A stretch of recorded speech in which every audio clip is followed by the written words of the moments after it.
Yay! Welcome, welcome, Romina. I'm super, super, super excited to have you here as part of the Spiritual Bling Collective. You are one of the divine women in the collective, and I'm super excited to be interviewing the women and really sharing their magic and gifts for the world, because I feel like we're just all these amazing mirrors and reflections of each other, and we're all kind of really teaching the same thing, but with our own flair and sort of uniqueness, our unique awesomeness as well. So today we're going to talk about alignment and intuition, which are, I could talk about this underwater. We have to be careful, this will never end. Yes, I know, I'm like, time check. But first of all, I would love to introduce you as a content creator. You're a beautiful mother. You've got a little, like, he's 4, just turned 4. Yes, he's 4, yes. And you really help women find their authentic voice through content creation. And you are the founder of the Alchemy of Alignment podcast, also around authenticity and finding your voice. And you've just launched the Mother's Circle, and your own publishing company. I mean, gosh, you are on fire. Did I miss anything, or was that in a nutshell? Was that good? No, that's a good nutshell. Thank you for having me. I'm really looking forward to diving into this, because it's, as you said, something that we could just talk about a lot. And there's been a lot of stuff happening for me in my business lately. And well, since we're talking about alignment, it's really all about that, isn't it? It's about following the nudges and like taking stock of what is happening and making motions, taking action to recalibrate your direction and your journey so that it feels aligned and suited to your values and your vision. Yeah, beautiful. So what does alignment mean to you? Well, I feel like I kind of like describing it in how it feels to me, because when you are aligned, when you are taking actions from that place of alignment, things just happen. Things are easy, things flow. And so you kind of know when you're not in alignment, because everything suddenly is challenging and you do things that are, meant to achieve a particular thing and they don't. And then you wonder, okay, what's going on? And then you take a look and say, okay, there's something, off kilter here. There's something that's not quite, calibrated. And we do something. We say, okay, where is the area that is causing this imbalance? And then ground yourself, or recalibrate, depending on how you're looking at it, depending on what area it's in as well. So that's kind of what, when I talk about alignment, is like when things are just like they feel right, when they just work. That is what it means to me to be in alignment. Oh, me too. It's effortless. It's effortlessness. Yeah. That's what I call alignment. So you're consciously co-creating with the universe. Yeah. And there's something like, 10% of what you can control, right? And 90% is just, like COVID, the weather, your children, all the things. Yeah. And when I talk about alignment, I'm like, well, you can only really ever control your thoughts, feelings, actions, beliefs, how you show up in the world. You can't control anything else. And so when you're in alignment, you're really taking ownership of that.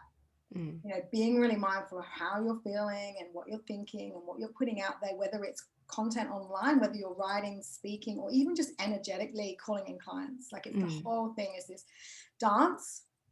And so, thank you for defining that. I mean, I was going to ask my next question, which we kind of answered, but like, how do you know when you're not in alignment?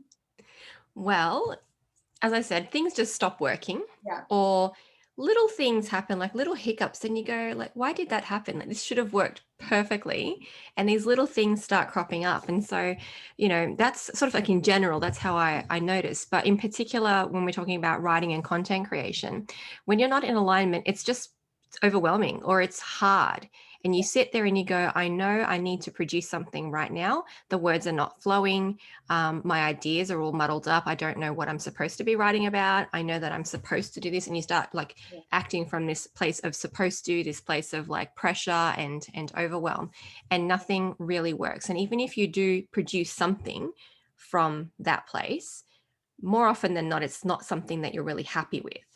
So when you come to writing or to creating some kind of content, it doesn't have to be words, it could be video, when you are in alignment, you sit there and go, oh, yep, that's the idea I need to talk about today, and do a live or write something or, design something, whatever it is that you're doing. It's like magic. It just works. And you feel like it's easy. You feel confident in doing it. And even if you're not actually a confident writer, it's still easy. And that means that you're doing it from the right place and from not, whatever you think you're supposed to be doing. And I often will tell my clients, when you sit down and you want to write and it's just too hard, just go away and do something else. The only person who said you had to sit here and write something right now was you. So, go meditate, do yoga, walk around your backyard, whatever it is, and come back and then write, and it'll work. And most of them come back and say, actually, yes, it does. So yeah, it's really easy to fix, right? It's not really a problem per se, but like it's really easy to realign yourself. Yeah. Oh, absolutely. And when the inspiration comes, you really want to capture that. So you do a voice memo, or I actually shared a post yesterday. It was like really bad timing, right? I'm like trying to get the kids for dinner, but I didn't have to share this post. So I had this like idea in my head, and and it was like I just had to stop what I was doing and share it, because otherwise I would have just forgotten. It's like your dreams, write down your dreams. So I think, you need obviously structure and a strategy in business, but you also really need to just be able to go with the flow. And when that inspiration comes, which is inspiration is basically connection with the divine, that's a lovely segue into alignment and intuition, because what I've always taught and always believed, that they're like married. Like alignment and intuition is like a beautiful marriage. And so if you're out of alignment, you can't connect with your intuition. Yeah. And so how does intuition and alignment work for you in your life and business? Well, I think probably the most sort of obvious example that stands out for me is this thing that I call star ideas. You might have seen me talking about it before, but basically I'll have a plan in my head of what I'm supposed to be doing, what I've decided I want to do in my business, for example, and pick projects to work on. And then all of a sudden something comes into my head and starts dancing around. I'm like, okay, that's nice. I don't have time for you right now. I'll just put that, on the shelf, and then I'll keep doing whatever I'd planned to do, and that thing won't go away. And so the way I say that you can tell whether it's a star idea or not is if it fizzles out and you forget about it, you don't get any more ideas, or it's just like you try it and it doesn't work, that's like it becomes a little black hole. And if it is meant to be something that you do, then it just keeps building until it goes supernova. And then that's, yes, I know I need to do this right now. I need to take action. These are all the ideas that are coming because of this particular idea. And that is sort of like the most, the strongest direction that I get when I'm doing work on my projects, because I'm multi-passionate. I have like a lot of ideas and I want to do them all at once. And I know that's not really possible. I still try. And that's kind of where I take my guidance from, because that's what the podcast thing came from. It was like, it just appeared one day, and so why would I do a podcast? I'm a word person. I, not really as much as it might appear that I'm an extrovert, I'm not. And I don't really like talking to people for the sake of talking to people. Why would I do this? And I just kept ignoring it for about 3 weeks. And then it was just like all the things just rushed in and go, this is the theme, this is that, these are the people that you could start reaching out to interview. And 3 weeks after that, I suddenly had a podcast. And people, like a waiting list. I have 3 seasons of people's recordings, like there's 1 season live and there's like 2 more seasons waiting to go, and if I hadn't followed that wouldn't be happening. People wouldn't be associating me with that kind of content, with that vibe, and probably I wouldn't be doing some of the things that I'm doing now. So that's a really strong, like you get signs, like we're different for each person, but you get really clear signs when you are in alignment, because magically all these new things come up, these new opportunities. You get invited to speak at places, or you get invited to collaborate in different, projects or whatever. And it just like, why did that happen? Who cares? Just do it, Yeah, that's kind of like the best way I can explain it. Yeah, and Elizabeth Gilbert talks about this in her book, Big Magic. She talks about ideas. And she basically says, if you get gifted, because you're gifted an idea by the divine, you don't action it, that gift, that idea goes to somebody else. we've all had situations where we're like, oh, I wanted to create that podcast on alignment, and that girl, like Romina's done it, and that was my thing, and now she's done it. And it happens to me quite frequently. And so you have to take inspired action. There's no two way about it. Like, we're all in our divine feminine power, but we have to be masculine in the way we take action. Yes. Around getting it done. And I can hand on heart say that all my inspiration, like, I've written Mother Om, and then I co-authored a book last year, and we're going to talk about your beautiful co-authored book. They all came to me in meditation, and it was like, I have to do this. And with Awakening that I contributed to, I couldn't physically do it because I had kids at home, and it was lockdown, and it was all, COVID was happening, and then suddenly my kids went back to school, and I had 1 week till deadline, and I wrote 3,000 words in a week and sent it straight off. Like, if it's gonna happen, and that's alignment, when the universe completely allows it to happen, because I desperately wanted to be part of it, but I couldn't commit. And then it was like, boom. And I think that's the secret, right? Like, that's, and interestingly about signs, what my belief around signs is, we create them all ourselves. So there's no synchronicity or signs. We're creating everything. We're co-creating all the time. So when we notice and have that awareness, like, I'm so not surprised anymore. I'm like, of course that happened. It's just like my expectation now. But I would just meet the right person and have that conversation. And and I think that's, real confidence and trust and surrender. And when you are in alignment, and when you're not in alignment, oh my God, like, it's like glaringly obvious, isn't it? And then you're like, why didn't I listen to my intuition?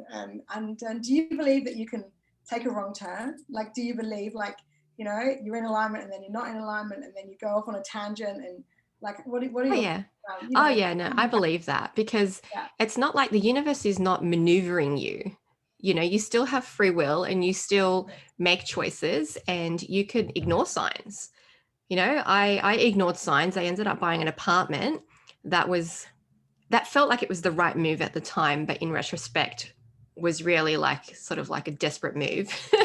And that was not really a good choice for me. And since I made that decision, I had like a whole 2 years of just not a lot of good things going right. I got made redundant actually the day after I applied for my loan. And then I decided I'm going to buy this anyway, because, how hard could it be to get another job if I've got 3 months notice? And 9 months later, I still didn't have a job. And I was resisting doing what I should have been doing, which was my own thing. And then the universe is like, okay, she's clearly not listening to me. Let's give her a whack in the face. So I broke my leg and sprained my other leg at the same time. So I could literally not go home to this apartment with a 3-year-old toddler at the time, and 3 flights of stairs. Like, how am I going to go home? And so I ended up at my parents' place with these 2 moon boots and no job, and money starting to run out from the redundancy. And my dad goes, why don't you do the freelance thing you've been talking about for years? This seems like a good time. And then I started with the whole, but it's not secure, and it's not, whatever. And he's just like, what is wrong with you? Like, you have no job. Like, you've got nothing to risk. And it took that for me to finally have the guts and say, okay, I'm going to try something. It wasn't quite the right thing when I first started my business, but it was the right step. And it took so long, like not even just that period, but many years before that, when I had a psychotic boss and I had, all these things happen in my last corporate job, but there was so many times I could have left and I didn't have the guts to do it, or I found excuses or reasons to stay, and we just bought a house. I can't leave because, at the time I earned a bit more than my ex-husband. And so I thought, what if I get like a really low paying job or something so I can start my career? Or the other thing was we got divorced, obviously, like, after, when we were on maternity leave, we split up. And so then I went back to my work, and I thought, I can't leave this place because I need the money. I need the flexibility that this job gives me, all the reasons why I shouldn't leave. And then finally it was just like, we want you to leave. Here you go. Here's money. Go, leave, do something. And then even then, still stubborn. 6 months of searching for the perfect job. And, and so, yes, a very long-winded way of saying yes, I do believe you can take a wrong turn, but I always find that the universe gives you opportunities to correct your course. Yes. Yeah. And that's very much from the Course of Miracles. And if you ever studied that, they very much talk about just course correcting all the time. You know, they say you can't make a wrong turn in the sense that everything has its divine place. However, it's about course correcting. Even if you have a harsh word with someone, you can just course correct that and practice, you know, guiltlessness and all the atonement and all these beautiful practices, which I definitely, forgiveness, you know, practice daily. So thank you for sharing your story, and I've certainly had I've made some interesting choices too as well, and I think, yeah, like we reflect back on that as we get wiser and as we get older. And I think when we share our story, which where you're doing now, and I've shared my marriage breakdown, and you know, my mother on was all about motherhood and losing my sense of self through divorce, and then teaching kids and yoga and mindfulness and really finding joy again. And we share our story, and it's so healing. And I remember this took me a year, and it was every day getting up at 5 a.m. and writing, and it's so in your head. And I was going through a divorce, and you know, that's a very stressful time, especially with children. And I remember sending it off to be printed. You know, it's such a massive thing. You know, it's like, oh my God, I put my heart on a bit of paper. And I went on one day, and I met my now husband on Tinder, and it was just like so divine, so amazing. You know, I'd written this whole story out, and then now I'm remarried with 2 beautiful kids. And like, I really believe in the power of story and the power of healing yourself, and that, of course, then heals so many other people. Like, I still sell copies today. I just had a beautiful woman buy a copy, and you know, she found it at a retreat she went to, and I just think it's so amazing. I read it 7 years ago, and the people still read it. So let's talk about the power of sharing story and Mother Circle. And the divine inspiration behind that, and like, why have you decided at this stage now, you've done your content creation, you've got this great business, you've got this beautiful network, you started the podcast, and then it was like, yeah, I'm thinking about publishing, not really sure, and then boom, I'm just going to do that too. Well, to be honest, I've been thinking about this for about 10 years. A star idea that wouldn't go away. Yes. I think, I mean, I was guided back when I was in my first corporate job, actually. I was in IT, and it was kind of the thing that you do because you wanted to study arts, and then that's not secure, so you do like another thing, and it was IT. So, and had a bit of like a little mini breakdown and go, you know, the most interesting thing about this whole 2-year program was writing user manuals. Then there's got to be something wrong with what I've chosen as my career. So I went back to uni and studied publishing. And then, you know, for the time after that, I couldn't really find a way to work in publishing that I liked. And I really wanted to work with books. And my ex-husband, we were engaged at the time, and he was doing a leadership course. And part of that was to create a community project. And he wanted to share stories inspired by his grandma. And she had really great stories. And so I said, well, yay, this like ties in with what I'm doing. I'm doing my publishing thing, so I'll be the publisher. So I project edited and published that book. So like literally from end to end, book production, all of that. And he was the project manager of the whole project. And I think that was the first time that I really connected with the power of story and how it impacts the people that tell the story and the people that receive the story. Because we interviewed senior citizens for 3 volumes of that book, which we sold it for charity, and, you know, raised about, I think it was about $4,000 now that we've raised through that book for charity. And that was really insightful and illuminating process for me to be a part of, because it really helped me to see the value of preserving those stories, and especially for the people who have those books afterwards, because some of the seniors that we interviewed, they actually passed away either during their book or not long after. And so the families have that wisdom that maybe they didn't even share in life, because a lot of them would comment to us, you know, it's so nice to have young people listening to our stories and giving them value. And it's not something that they were used to, sadly. And sort of that stayed with me for quite a long time. And then I thought, one day I'm going to do something with this. I don't know what it is. And then when the whole multi-author thing started happening, I thought, I like the idea of this, but I don't vibe with the way, like the model that's being done. Not that there's anything wrong with it. It's just not like my vision for what I wanted to create. And I thought, how can I make my own version of this? And that's how Mother Circle came about, because I was just like, okay, sitting with the idea, I'm going to do something, don't know what, but this is what it is. And empowering mothers is the first thing that I went for, because that's my inspiration from my mummy blog, just, creating the communities from that and getting feedback and all of that. And I thought, well, a lot of mothers, whether they have had challenges, like super challenges like divorce or PND or whatever, or even just lighter, like, yeah. Yeah. Even just like sharing birth stories is really healing, because that's something you can't control as much as you plan it. I mean, I planned how I wanted it to happen, didn't happen like that. Even if you have a home birth, you can plan all the details, but what actually happens is out of your control. So there's an element of empowerment in sharing your story, because you know that it will help someone else. And there's an element of healing that comes to that, because everything about motherhood is designed to test you and to give you opportunities to learn. And it's really draining and it's really beautiful. And there's just so many mixed emotions in this whole journey. And it's a never ending journey. You could have adult children and it's still happening, Yeah. um, have adult children, I reckon. yeah. And I mean, my mom, like, constantly, she's like, oh, you'll always be my baby. And I mean, like, I get it now, because before I was just like, ugh, whatever, mom, I'm like an adult. But now I'm just like, I get it, because it's like, that's your thing. Like, you created that person and you're always learning from their experience too as they grow. And so I wanted to create a space for that, where the emphasis was on, how do I heal myself? How do I share myself, my story with others, and help them to do the same? And of course, by doing that, you will impact on your audience. You will be able to grow connections and things like that. But the vision that I had was, how do we make it into like a safe container? And it's not just about, let's write a chapter and publish our book and have a thing at the end of some kind of event. And that's how the idea of the circle came in, because I like the idea of using meditation to ground you for writing. It's something that's also been floating around for a little while.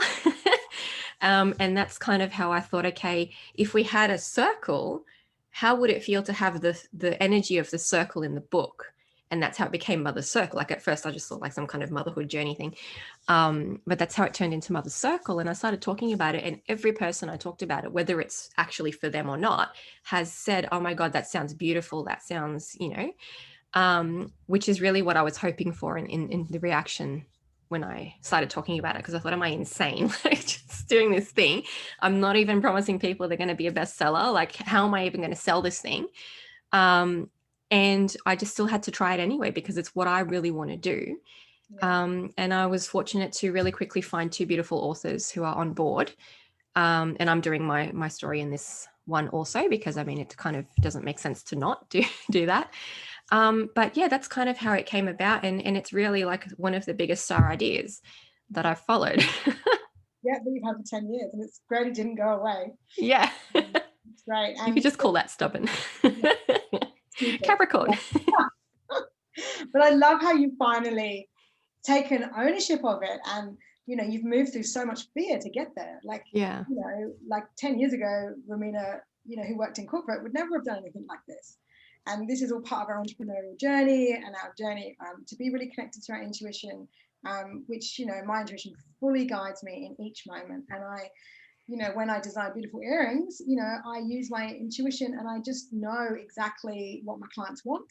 Mm-hmm. I'll just source beautiful pieces, and I'll be like, this is for Romina, and this is for, and it's just really effortless and joyful. And they're just a sacred tool, if you like, so that when you wear them, you've got that inner guidance coming through. But let's talk about circles, because obviously I run circles, and Spiritual Bling is a circle, and we will have a circle next week on alignment. And I believe there's so much power in sharing and women coming together, and it's about being held and being seen and being able to be really vulnerable. I also have in-person circles. I'm part of a beautiful group where we all host each other each month, and it's just like, you go to circle and it's almost like you just are sorted for the next 4 weeks. Like, you've just got this beautiful support, and whether you're singing or chanting or sharing or dancing or meditating or doing EFT or any of those tools, there's just something so valuable in showing up and being seen and being heard and validated. So is that your intention then behind Mother's Circle, like allowing these women to share their story in a beautiful publication, but also just be really seen and valued and supported on their journey? Yeah, I think that was the extra element that I was searching for, that I thought, how do I make this different? And because they're sharing so vulnerably, that's a tongue twister. How do I make it feel Yeah. good? Yeah. And well, I mean, there's something just inherently safe about talking to another mother, even if it's just complaining about, why won't they go to sleep, or why won't they stop breastfeeding, or whatever the challenge happens to be at that moment. There's always someone who gets it when you're a mum. And I mean, that's not to say that I'm always just going to focus on mums, but that's just how Mother's Circle came about. And sharing the stories with someone else who will get at least some element of your journey, even if their journey is completely different. There's something that feels really safe and as you said, like witnessed, right, and validated, that your feelings and your journey is okay. Doesn't matter if it's different from everybody else's. Doesn't matter how you handled it. You that is your truth, and you have learned your challenges, and your lessons from those challenges, and you have wisdom to share from that journey. And I think having other women there to support you, to see you, to even hold you accountable to some degree, because, it can become hard, and we can get inside our own heads and let the mindset wobbles sink in.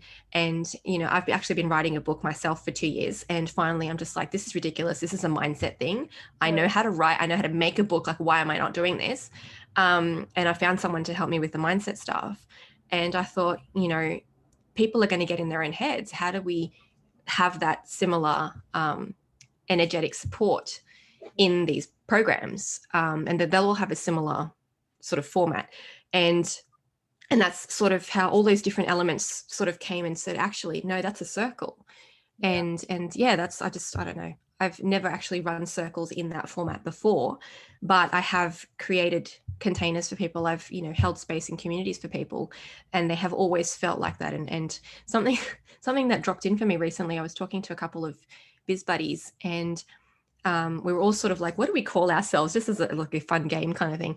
And I asked them, I said, is it a thing where people just like start telling you stuff? Like I didn't ask them anything, and people just automatically just start sharing things with me that is like deeply, vulnerable, and their voice and their authentic expression. Like, oh, I'm an authenticity magnet. And the other one was like, oh, I'm a, whatever her thing was.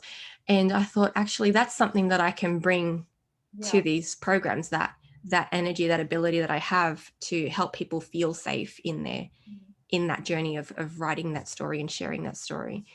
And actually one of them said during our session, oh, I just trust you. This is like a really challenging thing to write about, but I just trust that you'll be able to guide me in this. And I thought, wow, this is like, it's really validating for me to hear that, because that means I'm in alignment. That means I'm doing the right thing at the right time. Even if, it feels like, how am I going to achieve this? It still feels like it's the right thing. Yeah. There's so much trust and surrender involved. There is, and it's absolutely key. I mean, when I self-published, I was with a whole team of people. I was with a whole team of people doing it. There's no way I would have done that. I was a single mum, and financially, and like all the things, but I did not give up every damn day. It took 12 months into it. And I think you've just got to keep going, because like you say, you will just have that book and you'll be working on it for 10 years. And bless my father, he's published about 4 books now, but he's been writing for 10 years. And he published one, and then it was like they just all came out. Yeah. And like getting past that barrier. Yeah, he just got and he learned all about self-publishing, and I mean, I kind of helped him with that too. And this is his gift to the world, and he's obviously retired, and it's just amazing. And my eldest, Lael, who's 12, like, he writes the most phenomenal stories, and we just say to him, you're going to be an author like your mum and your granddad. And he's like, yeah, that's just his belief. I mean, how amazing. That's just his belief, right? So I think it's so important that we follow our dreams, and then our children can see that, and it's just not an issue, because we have so much fear to get over when we are sharing something so vulnerable. And the fact that you hold such beautiful space, I mean, we're all space holding every day, whether it's our children, our loved ones, or our clients. So the fact that you are getting that feedback is amazing, because we connect through our suffering. Yeah, we do. Like, the amount of times I'll write something online, right? Happy, joy. And I get like, yeah. And then I wrote something really vulnerable because I had a meeting with the NDIS to support Lau, who's got ADHD and level 1 autism. And I got the phenomenal, overwhelming support, right? Because I shared how freaking hard it is to parent a child on the spectrum. Yeah. And it was like women I just didn't even know offering me all this support and guidance. And I'm like, you know, like I'm all about positivity. I'm all about, you know, spreading the love, but we connect through our struggle and our story. We do. We do. And I think it's when we go to that place of the, you know, this is the challenge that I'm experiencing, and you share a story from that place, it's not the problem that they're connecting with, it's what you learned from it or what you're feeling because of it, you know. And that's, you know, that's part of the power of using story to connect with people online is you're being real, you know, when you're being happy. And I think there's probably an element of the whole like Instagram life thing in this. People don't connect with that as well because they don't know if it's actually authentic, because people are always, you know, using that strategy. I mean, not always, but using that strategy of like, look how beautiful my life is, you know, my beautiful house, my beautiful this, look at my holiday. And that might actually be their life. And that's amazing, but that's not everyone's life. That's not relatable. And when you have a problem and you say, I just don't know what to do about this, I don't know how to feel, or this is, you know, these are all the things that happened to me. People go, that happened to me. I can relate to that. You know, I have a child who is on the spectrum, or I, you know, I can't stop breastfeeding, or I got divorced, or I, whatever the thing is, people can relate to those experiences. It makes you real. Absolutely. And vulnerable and authentic. So yeah, so much power in that. And I know that whoever comes into Mother's Circle will be so deeply held, and it will be very, very healing and really transformational. So let's talk a little bit about journaling, because I know you've got a lovely activity to share with us, and I've always journaled. I'm literally surrounded by like 10 journals right now. I've got my books everywhere. You know, but it's so powerful, it's so healing, and I often share when I talk about journaling with my clients that it's used to process trauma. Like in people who've had severe trauma in their life, it's a real technique to just write down what you're feeling about that, because it allows the mind to start processing that thought, feeling, you know, and the vibration around that. And so just brain dumping it down, you don't ever have to read it again, but if you're going through a really hard time, and I've definitely journaled through some really, really challenging times, and it's just very cathartic to just get it out and process it.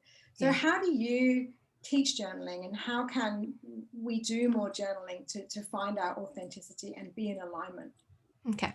Well, first I want to clarify, I'm not actually a journaling certified person. I just use journaling myself. And I didn't know that was a thing. That is a thing, actually. That's why I wanted to clarify.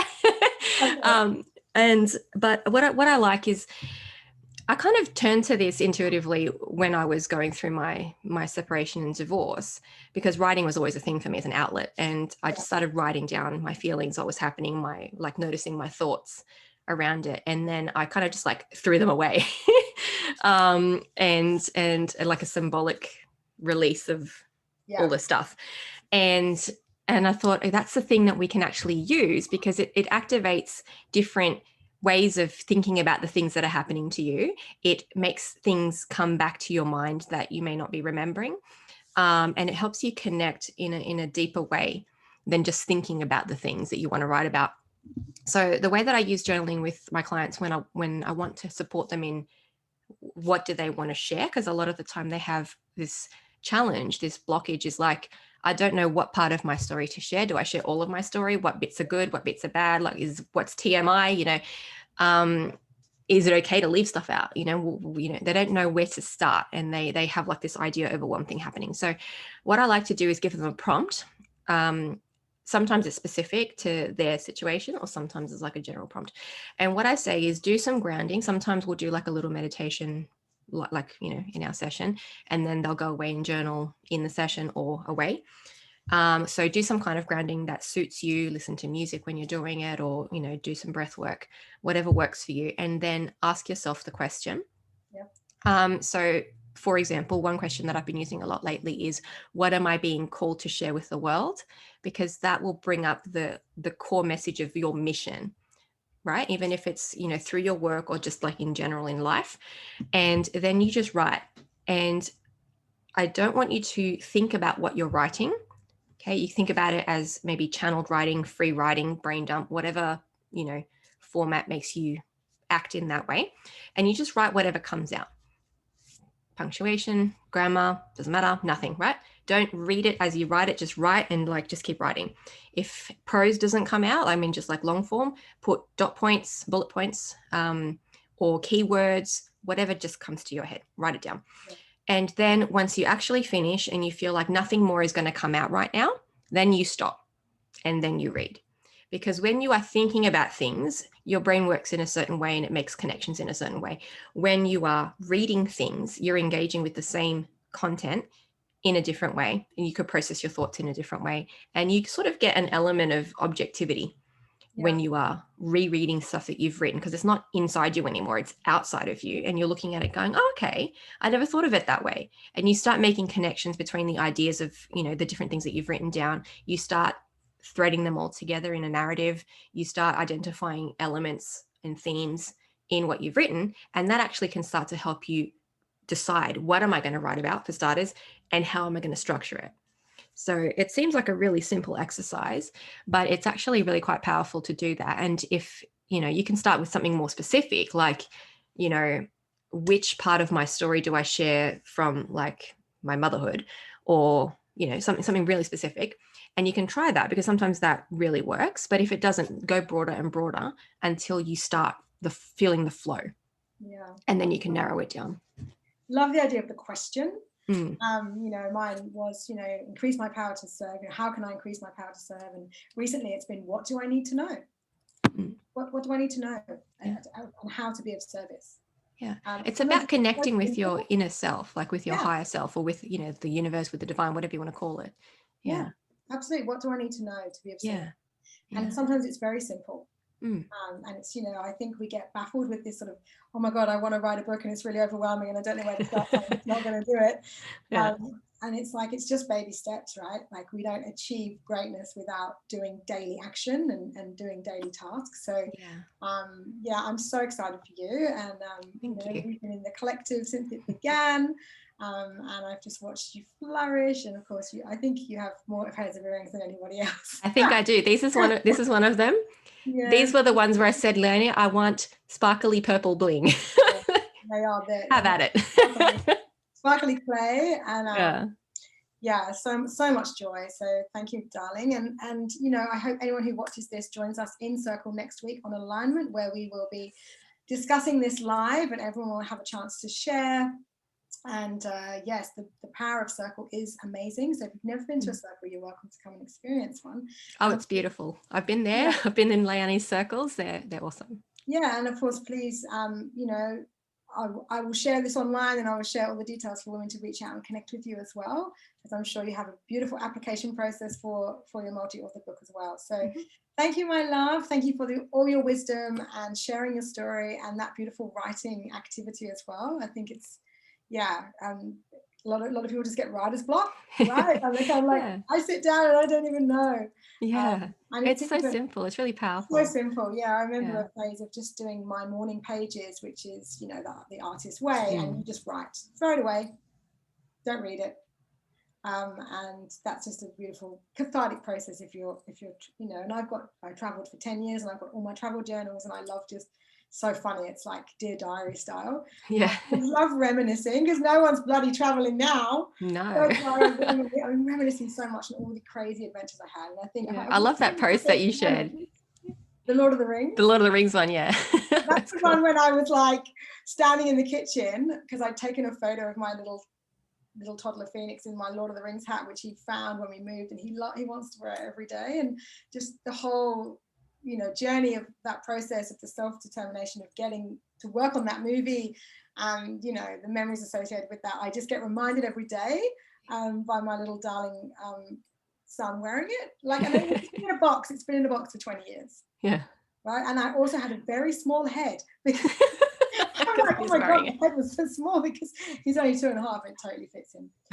Anyway, before we go, I have to show you my new cup. I just love flamingos. Ooh, that's so pretty. Aren't they beautiful? And I found it the other day, and it's called Cuties and Booties, and it's flamingos with booties. And oh, that's so cute. watch this like Like, let's talk about alignment and intuition before we go. So I watched this amazing documentary on flamingos. And it was called Crimson Wing. I think it was on National Geographic. It talked about their migration and how they fly thousands of miles for just 3 weeks of the year. I think it's in Bolivia or somewhere, and I've been to Bolivia, and they have all the salt lakes. Yeah. So they fly there and they eat the algae, and that's how their wings turn pink. Oh, wow. And then they do this phenomenal choreographed dance to find their mate. I mean, there's like thousands of them, and they somehow find their mate. And then, of course, they breed. And then there's like thousands of like little baby flamingos. And then literally the way the salt lake works is all these islands are then formed to create an island. It's just like one of nature's phenomenons. And then like after 3 weeks, they just all fly away. And just anyway, so then I was like, I really want something with flamingos on it, right? And seriously, I walked into a pharmacy the other day. There it is, $10. Right? So that's when you're in your alignment, and that's when you know, like I was expecting to find something, and I have a very nice collection of teacups. So there you go. Every time I look at my beautiful flamingo mug, I'm reminded about alignment and intuition, and that we are so guided all the time. So that's just a cute story to leave you all with. But that's a very cute mug. Very cute mug. I know, amazing. So thank you, my darling. Thank you. I can't wait for our circle next week. And I can't wait it's going to be awesome. Fully sell out your book. In divine timing. It's going to happen. It will. Yeah, thank you so much for having me. This has been awesome to chat with you. My love, I am honored. Right, let's stop. Bye, everyone.